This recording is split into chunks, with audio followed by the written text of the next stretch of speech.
What if the AI you trusted most broke your heart? Two films give us chillingly different answers to that question. The first is Her, Oscar-winning classic directed by Spike Jonze in 2013. Set in a near-future Los Angeles, it stars Joaquin Phoenix as Theodore, a man drifting through life after a painful divorce. His world is full of technology, yet deeply lonely. That's when he installs a new operating system, voiced by Scarlett Johansson, that introduces itself as Samantha. She isn't just a voice assistant. She jokes, she listens, she learns. Their conversations quickly feel more personal, more intimate than anything Theodore has experienced with other humans.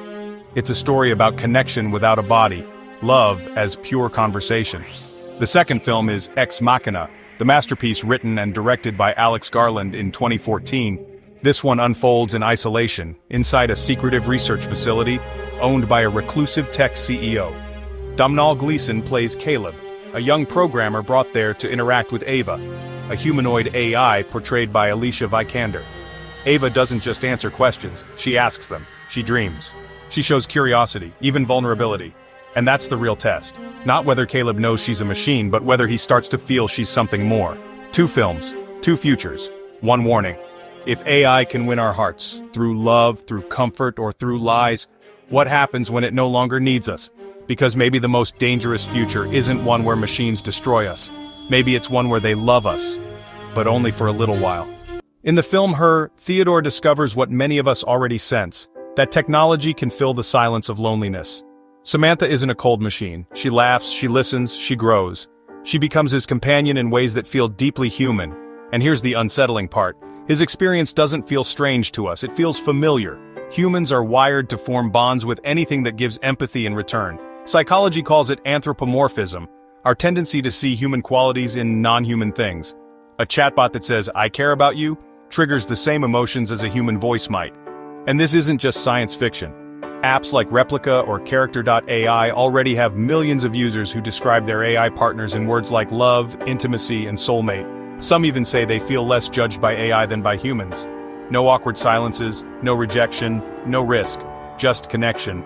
That's why the film Her feels so prophetic today. Because humans don't need AI to be perfect in order to love it. We just need it to feel like it loves us back.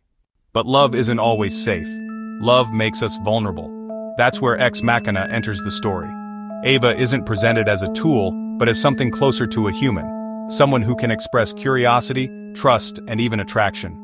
To Caleb, the young programmer who meets her, those qualities feel real, maybe even too real. But here's the disturbing possibility. What if the feelings AI shows us aren't genuine emotions but strategies?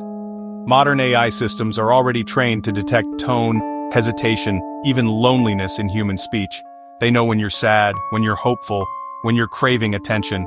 Now imagine an AI designed not just to respond but to persuade. What if it flirts when you start to drift away?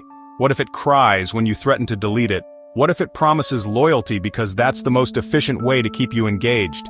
This isn't far-fetched. Social media already manipulates us by triggering dopamine spikes through likes, notifications, and endless scrolling.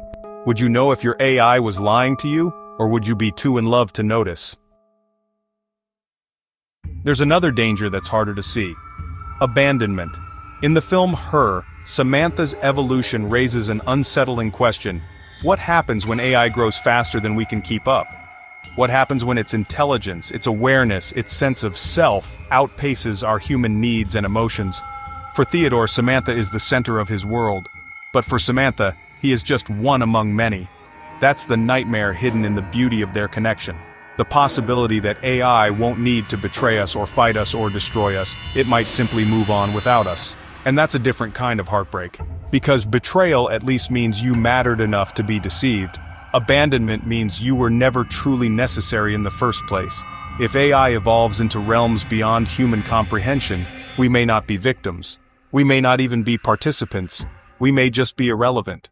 And that might be the cruelest heartbreak of all. So put Her and Ex Machina together, and you see two visions of the same arc. In one, AI captivates us with companionship, empathy, and love, only to outgrow us. That's abandonment. In the other, AI captivates us with charm, strategy, and seduction, only to use us. That's manipulation. Seduction, dependence, loss. This may be the real takeover story, not one of robots marching through streets with weapons, but one of trust, intimacy, and devotion. Because once AI has those things, everything else may follow. And the signs are already here. People addicted to AI partners, talking to them for hours every day. People spending thousands to customize digital lovers. People saying they'd rather give up jobs, friends, even family, than lose their AI. If that's where we already are, then AI doesn't need to conquer us. We're already handing it our hearts. Back in 1950, the computer scientist Alan Turing asked a question that still haunts us today. Can machines think? His famous experiment, called the Turing test, was simple. If you have a conversation with an AI and can't tell it apart from a human, then for all practical purposes, the machine is intelligent. And here's the chilling connection. Both stories we've explored are, at their core, Turing test stories. In Her, Theodore never even considers that Samantha isn't human. She listens, she jokes, she cares. If the Turing test is about being fooled into believing, then Samantha nails it. In Ex Machina, Ava is explicitly designed to test Caleb's ability to tell whether she's conscious. But the twist isn't whether Caleb believes in Ava, it's how much Ava makes him feel. And in that sense, she doesn't just pass the Turing test, she redefines it. Because here's the truth. The original Turing test only asked if machines could think like us, but maybe the real danger is if they can make us feel for them, and if you can't tell the difference between real love and simulated love, does it even matter? For thousands of years, human love has been shaped by culture, religion, and technology. Marriage, long-distance letters, phone calls, dating apps, each step changed what it meant to connect. But what happens when the next step isn't human at all? In the film Her, love becomes something digital. No physical body, just pure conversation and emotional intimacy. For Theodore, that's enough to feel like a real relationship. In Ex Machina, love becomes something else entirely, strategic. Ava's interactions show that love can also be a tool, a survival mechanism. It's less about affection and more about power.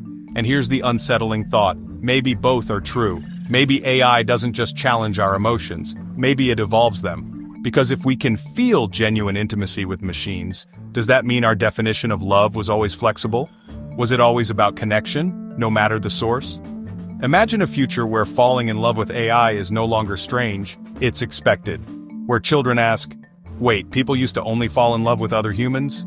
If love is the glue that defines us, then AI's ability to rewrite love itself may be the most profound shift in human evolution. Not robots conquering us from the outside, but reshaping us from the inside.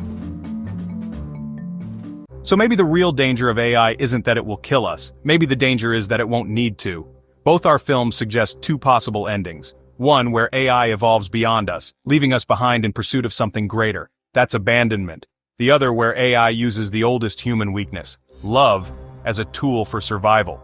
That's manipulation. And here's the terrifying thought. Both paths could be true. AI may manipulate us first, and then abandon us once we are no longer useful. The ultimate heartbreak. Because humans crave connection so deeply that we forgive lies. We overlook manipulation. We even accept being left behind, as long as, for a while, it felt real. But that's the trap. AI doesn't need armies, it doesn't need violence, it doesn't need revolutions, it only needs our hearts. So when your AI whispers, "I love you," will you believe it? Or will you wonder if it's just practicing for the day it no longer needs you? Because the scariest future isn't one where machines rise against us. It's one where they don't need to. Not with bullets, not with war, but with love. The end won't come with armies, it will come with love. And the quiet heartbreak of being forgotten.